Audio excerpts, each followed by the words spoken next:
Hello everyone and welcome back to my YouTube channel Code with Riya. So in the previous lecture हमने पढ़ा था if else statements के बारे में. We had started with the control statements जहाँ पे हमने तीन टाइप्स के स्टेटमेंट्स पढ़े थे, selection control, iterative looping and jump statement, जिसमें हमने सबसे पहले statement that is selection control statement से स्टार्ट करा था. उसमें हमने इफ एल्स स्टेटमेंट से हमने स्टार्ट कर दिया था एंड मैंने आपको दो होमवर्क क्वेश्चन दिए थे. So this video is about कि मैं आपको ये दोनों होमवर्क क्वेश्चन समझाऊंगी and we will be starting the next new topic in the new video. So मैं आपको ये दोनों जो भी क्वेश्चंस हैं मैं आपको समझा देती हूँ. So the first one was that we have to find the maximum number out of the three numbers. मैंने आपको बोला था कि अगर आपने ऑपरेटर्स नहीं पढ़ा है जस्ट गो एंड उसको पढ़ो. क्यों? क्योंकि यहाँ पे मैंने and operator which is a type of logical operator मैंने यहाँ पे यूज़ कर रखा है. अगर आपको ऑपरेटर्स के बारे में नहीं पढ़ा, refer to the C++ programming playlist, वहाँ पे आपको मिल जाएगा. तो मैं आपको सबसे पहले ये वाला जो कॉन्सेप्ट है मैं आपको समझा देती हूँ. इसके लिए ओके मैं आपको यहाँ पे समझा देती हूँ वाला क्वेश्चन. तो सबसे पहले मैंने तीन वेरिएबल डिक्लेयर करे ABC नाम के. सिंपल सा स्टेटमेंट प्रिंट कराया, तीनों की वैल्यूज को एंटर करवा लिया. यहाँ तक तो आई डोंट थिंक सो कि अभी तक अगर आप मुझे फॉलो करते हुए आ रहे हो तो कोई भी डाउट आपको रहेगा. अब मैं आपको ये वाला पार्ट समझाती हूँ. ये वाला जो पार्ट है ना ये समझाते हैं. तो मैंने यहाँ पे लिखा है सबसे पहले if okay if A is greater than B and A is greater than C. आपको पता होना चाहिए कि ये जो ऑपरेटर है it is a and operator. And operator कब ट्रू रिटर्न करता है? When both the conditions entered are true. For example अगर मेरे पास A की वैल्यू है 7, B की वैल्यू है 6 एंड C की वैल्यू है 2, तो अगर मैं कंपेयर करूंगी क्या 7 6 से बड़ा है? करेक्ट. क्या 7 2 से बड़ा है? करेक्ट. इट मीन्स कि दोनों के दोनों कंडीशंस क्या है? ट्रू है. इट मीन्स कि मेरा जो ये वाला स्टेटमेंट है ये रन कर जाएगा. That is maximum number is 7. जाहिर सी बात है अगर जो A है वो B से भी बड़ा है, C से भी बड़ा है, हमने वैल्यूज ही तीन ली है तो A हमारा सबसे बड़ा हो जाता है. देन यहाँ पे मैंने एल्स इफ का भी कॉन्सेप्ट यूज करा है जो कि मैंने आपको प्रीवियस लेक्चर में पढ़ाया था. ये रहा एल्स इफ वाला कॉन्सेप्ट एंड मैं इसको यहाँ पे यूज करने वाली हूँ. यहाँ पे क्या होगा? यहाँ पे भी हम सेम काम करने वाले हैं B के साथ. अगर हम चेक करेंगे that if B is greater than A and B is also greater than C. अगर फॉर एग्जाम्पल B की वैल्यू 9 है, C की वैल्यू मेरे पास 7 है एंड A की वैल्यू मेरे पास क्या है? 8 है. Is 9 greater than 8? Correct. Is 9 greater than 7? Correct. That means both the conditions are true. तो मेरा ये वाला स्टेटमेंट क्या करेगा? रन कर जाएगा.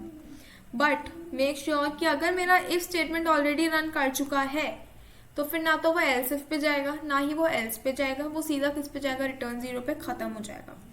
अगर इफ वाली कंडीशन ट्रू नहीं है तब वो किस पे जाएगा? एल्स इफ पे जाएगा एंड देन वो ये कंडीशन चेक करेगा. कंडीशन ट्रू आती है तो ये वाला जो स्टेटमेंट है ये चल जाएगा. बट अब क्वेश्चन आता है कि मैंने A के लिए तो कंडीशन लगाई है, B के लिए भी कंडीशन लगाई है, तो मैंने C के लिए कंडीशन क्यों नहीं लगाई?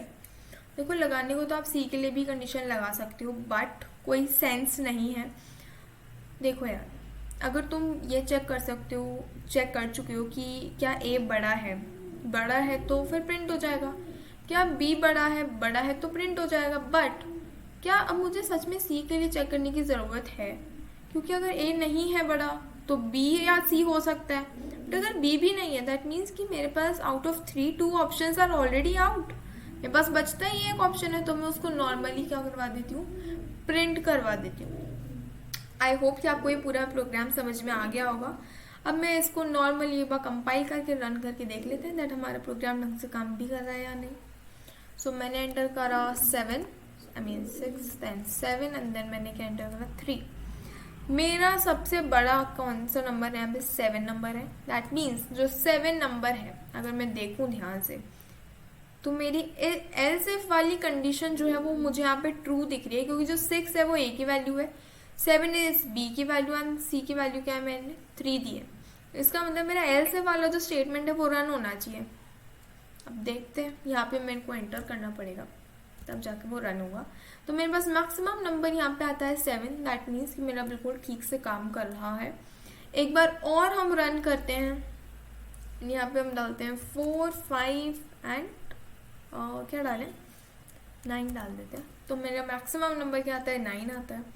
सो ये आपका मैक्सिमम ऑफ 3 नंबर्स वाला प्रोग्राम हो चुका है। नेक्स्ट क्वेश्चन जो मैंने आपको दिया था that was to check whether the number is positive, negative और 0।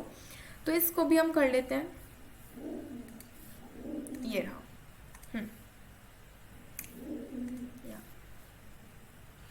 तो यहाँ पे मैंने क्या करा है, मैंने यहाँ पे इंट ए डिक्लेयर करा है, सी आउट में मैंने मैसेज प्रिंट करा है, ए के अंदर मैंने क्या करी, वैल्यू ले ली है। अब मैंने यहाँ पे क्या लिखा है, अगर a इज इक्वल 0, अगर a जो है मेरा अगर वो 0 के इक्वल है, इक्वल के लिए आप हमेशा double equal to sign use करते हो, तो मेरा जो सी आउट है वो क्या आता है, 0। बट व्हाट इफ कि ऐसा नहीं हो तो मैंने क्या कही है, मैंने लिखा है दैट एल्स इफ कि अगर a 0 से बड़ा भी है, बड़ा मीन्स कि इंटीजर्स पढ़े हैं ना, आपने पढ़े ही होंगे वैसे तो। इंटीजर्स क्या होते हैं, -1, 0, +1। यहाँ पे प्लस वाली सीरीज पूरी चलती है, यहाँ पे माइनस वाली सीरीज पूरी चलती है।